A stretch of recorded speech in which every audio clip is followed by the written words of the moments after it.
While other Italian mafiosos killed each other over small territories and personal rivalries, Lucky observed.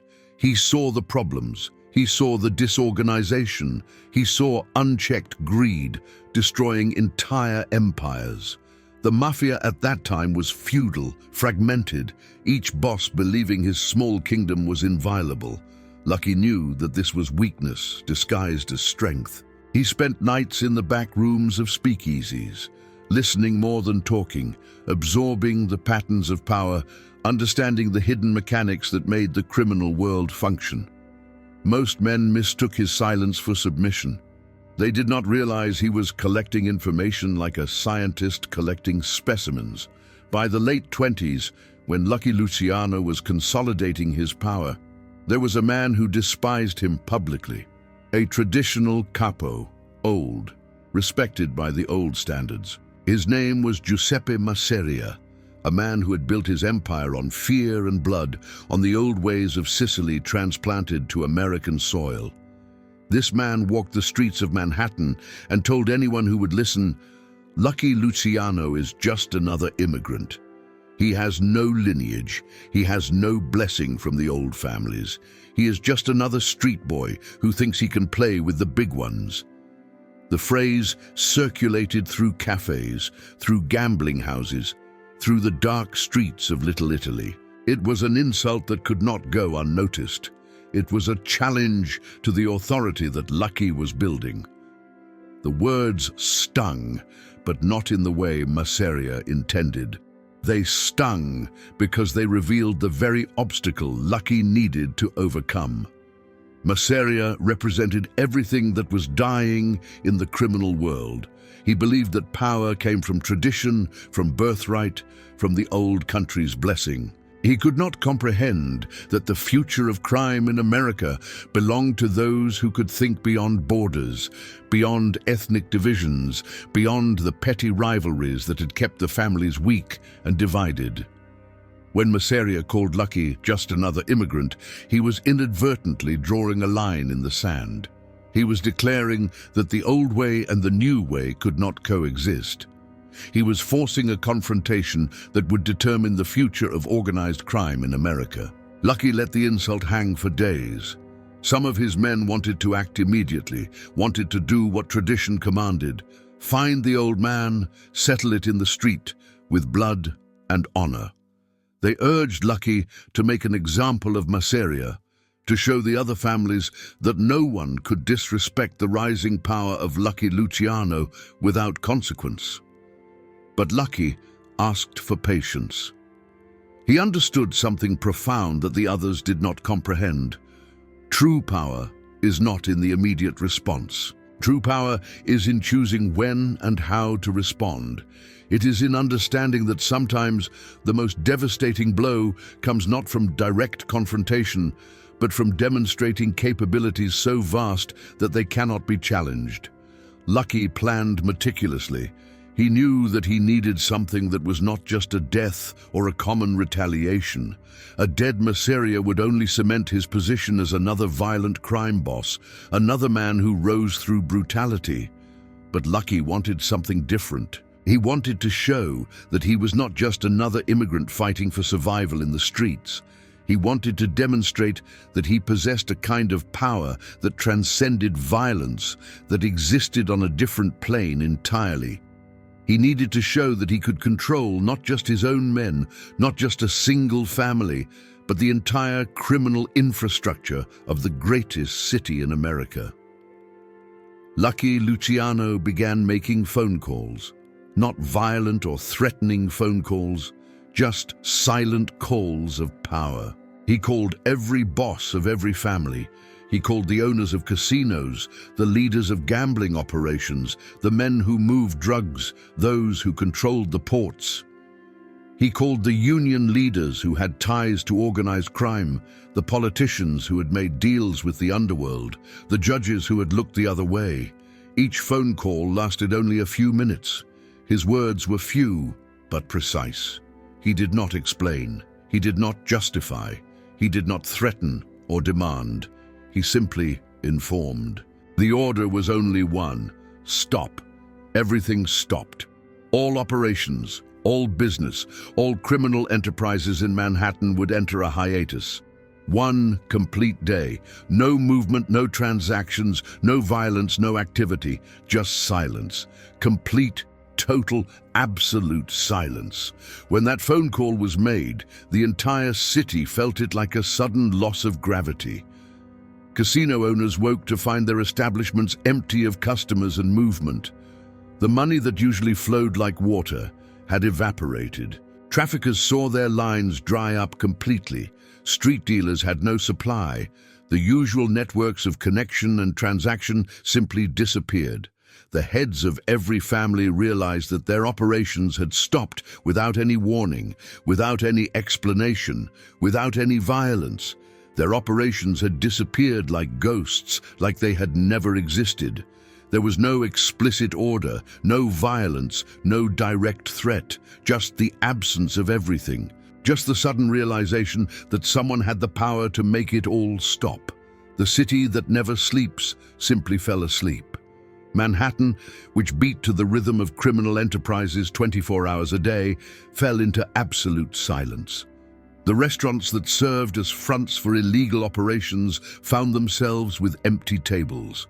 The nightclubs where money exchanged hands under the cover of music and laughter fell quiet. The streets that thrummed with the energy of 1,000 transactions ceased their humming. Politicians were confused.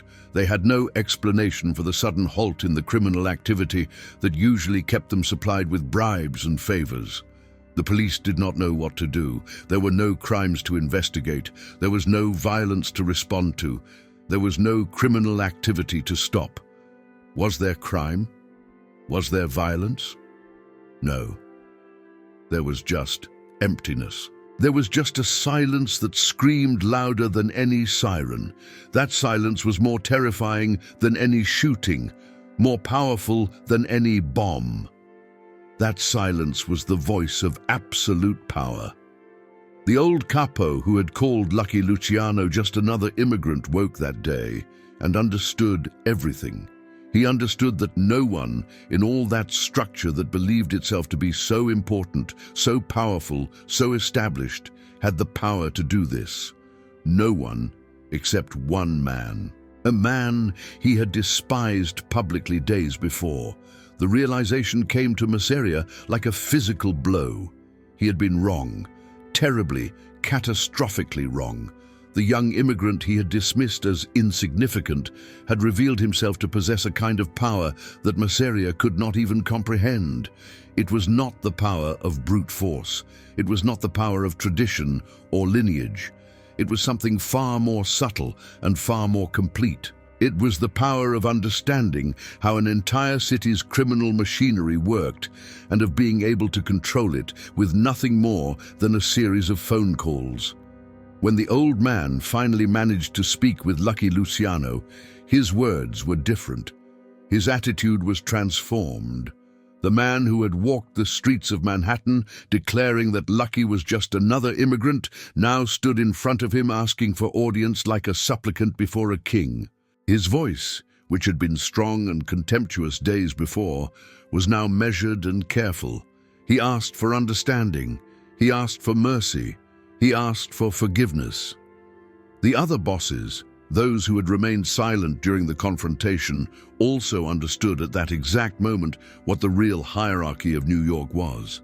They understood that the immigrant boy had become something far greater than any of them. He had become the architect of a new order. Lucky Luciano had responded to the insult in a way that no other had achieved. He had not killed anyone. He had not broken bones or spilled blood. He had not organized a violent uprising or orchestrated a dramatic confrontation.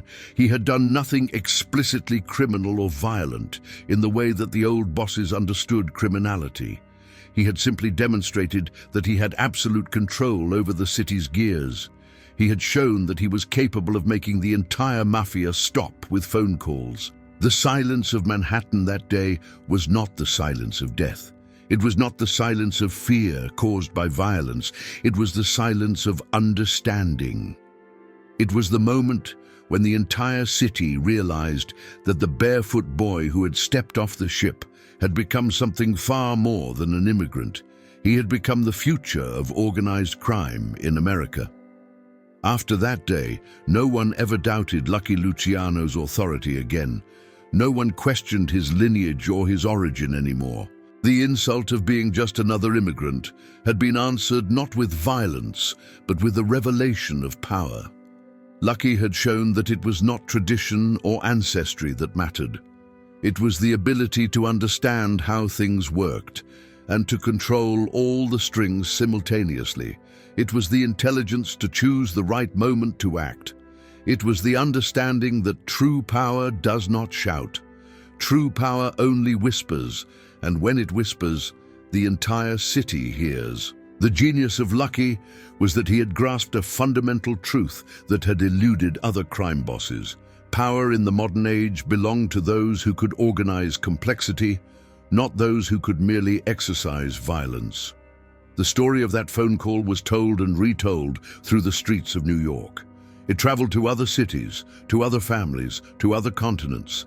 Newspapers carried stories of the mysterious shutdown, though they could not understand its cause. Federal agents investigated but found no evidence of crime. The underworld knew, though. The underworld understood what had happened. Lucky Luciano was no longer just another immigrant. He was the man who had unified American organized crime by proving that unity was possible. He was the man who had demonstrated that real power belongs to whoever can make an entire city stop with a single phone call. He was the visionary who understood that the future of the mafia lay not in feudalism, but in organization, not in tribal loyalty, but in rational management, not in the old country's traditions, but in American pragmatism applied to criminal enterprise. And it all began when someone dared to call him just another immigrant. It all began with that insult that had awakened not Lucky's anger, but his genius. The genius of someone who understands that there are answers that transcend violence. Answers that reveal a deeper truth, that true power is invisible until the moment it needs to be seen, and when it is seen, no one ever forgets. Lucky Luciano's legacy was not built on the bodies of his enemies, though there were many. It was built on the demonstration of a principle that in the modern world, the man who controls information, communication, and coordination controls everything else. The boy who arrived with nothing but worn-out shoes and a fierce intelligence had become the man who commanded empires with whispers and phone calls.